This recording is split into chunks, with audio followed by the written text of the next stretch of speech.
So you can use this as a technique to brighten the hair, to add depth back in the hair, to do both at the same time, which is what we're going to be doing today, and cut down on the ammonia content for this doll head. So I actually mixed it with pastel developer. On your client, if you're creating lift, you could mix this with a 20, 30 volume. So most of the formula, I would say, is the 9-stroke 1-9, which is really gonna give us lots of control with the warmth. But by using a level 8 in there, but I'm also gonna combat some of the warmth with an 8-stroke 6-9. So 869 is actually going to be a violet cendre. So there's lots of violet to get rid of that yellow. And then I also added a little bit of an 8-stroke 05, which what that means is it's a level 8 with a natural red violet. So you have your color that is going to help control the warmth at a level 9 and at a level 8. And then I have the color that adds a little bit of that kind of pinkiness to create that champagne softness through this root color. It's saving me lots of time. And I apply the color, and then I turn my brush vertically to kind of whisk it down in a diagonal back. Now this is important because I really want to start creating that shape right now with the base color. So that's a really great tip, is always just kind of moving away from the hair. If there's like, you know, when it catches on one hair, you don't want to make the problem worse. Now, the way I'm going to apply this base, let me turn her towards you, is I'm going to apply a little bit less here around her hairline, and then a little bit more here at her crown, right? Now, as I'm approaching the front, I want to be very careful about this front hairline, leaving out just enough of the front hairline for me to apply my balayage technique with my lightener. I'm going to repeat this process on both sides. I want to show you what it's going to look like, but I'm just going to push all of that hair forward, bring all of this hair back, and start visualizing where I want that brightness, because highlighting hair is just like highlighting pages on a book. So it's really important to think about the fact that the highlights is your way of telling a story throughout the hair. Fall over top of the highlights to create that that peekaboo kind of highlights coming from the underneath effect. And that's why I said it's very important to keep your sections very clean, to make sure that you're not placing this hair on any other hair so that the depth isn't getting anywhere you don't want it. Because I want this to be mostly the highlights, I'm just doing it enough to get a really pretty color melt on that section, making sure there's no tangles. Now this is a pretty big section to balayage, so you have to make sure that you like that natural hair that is in between, because you will still save some of that hair, right? So I get a decent amount on my brush, make sure it's nice and clean, remove any hairs, those stinking hairs that want to cling to your brush. And then adding more and more product as I work my way down the hair shaft, creating more and more lift towards the mids and the ends of the hair, where I want it to have a more solid lift and a more solid pop of blonde, where I'm actually saturating it all the way through the hair. So it's their clay-based lightener, and it helps to make sure that it's not going to dry out. So putting my 9-stroke 5-9, my level 9 on those ends, root melting it in. Start at the root. So when you give it a twist, you kind of put your finger here and you're twisting it backwards, so it's nice and tight at the root.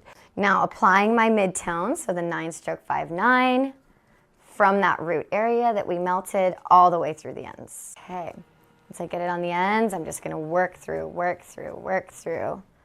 applying more and more lightener. I really want them to be fully saturated. And I love using my hands because I can really feel the blend and that softness of the blend, and then lifting it up and kind of finalizing it so you can see how like softly blended it is.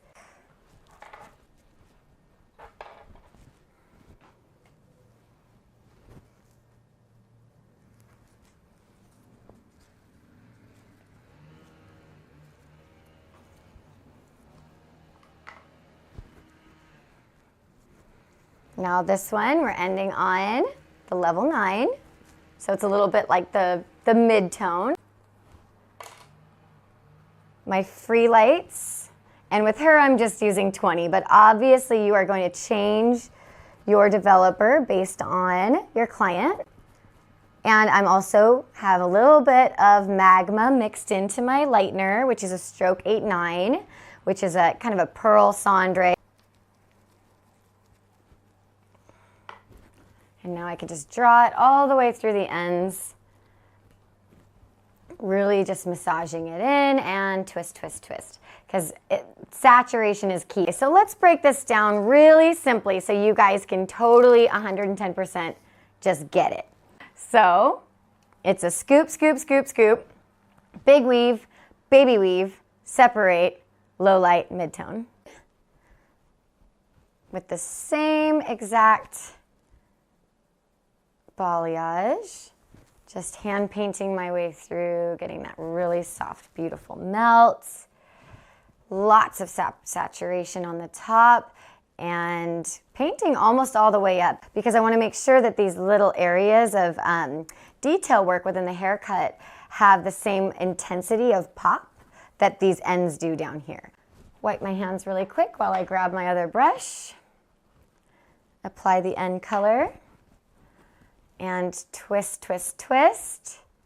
And now this is going to delicately be placed right between these two balayage pieces. Grab down the next section, blend out those roots, and go straight in with that beautiful 9-5. Twist, twist, twist. And I'm kind of gonna collect these together just a little bit on the ends. So they're separated here because they're two different colors, but they're gonna share this little point right here to keep them nice and organized.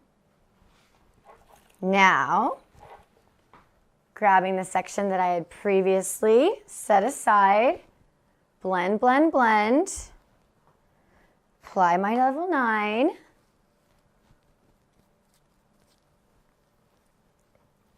making sure it's saturated. So there's a little bit more depth at the crown.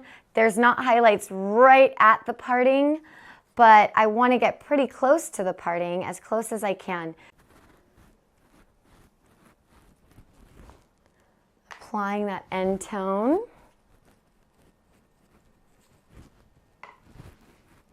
A little bit higher up this time because I want to keep her kind of brighter in that area and not have too much darkness.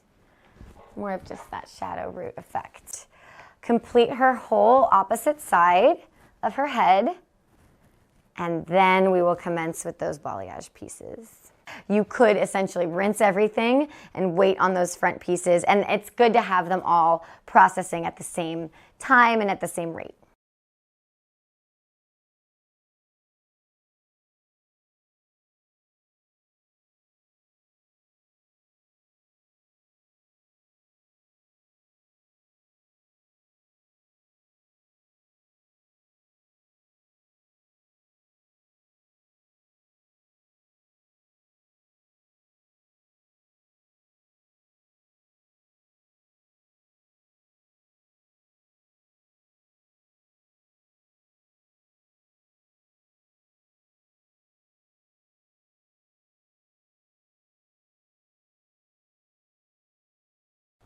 Another important moment to reiterate, scoop, scoop, scooping out intentionally those highlights with this piece just behind where you're gonna paint this blonde, having just a soft little bit of root that you comb and blend, right? It's just behind this section, softening just behind this balayage. And then I'm coming in with the edge of my brush, just detailing out that hairline, pulling product from behind all the way forward. But I do want to make sure it's bright. But depending on how you're going to paint the back side of this section, you really want to make sure that you're not going to be laying it on top of that color. So you want to plan for that ahead of time so that you have your foil ready to go. I'm painting her really heavily towards that center part, but pretty much her entire hairline is going to be softly detailed out. I'm always a bit heavier on these top sections when I'm balayaging here than I am here through the sides, just to create a really nice gradient. Section off into 4. First step is you're going to apply your base color. A little bit less around the perimeter, more towards the crown, making sure there's lots of depth at the crown. And then I divided it in half from the high recession, painted the bottom, really heavy diagonal back with some soft blending on the back side of that section. And so the whole point of this technique is to give the hair that dimension that it needs in the right areas and those ribbons of color. I think this is a great summer blonde, especially warmer colors are really in style right now, so that's fun. Thank you guys so much. That is balayage with a twist.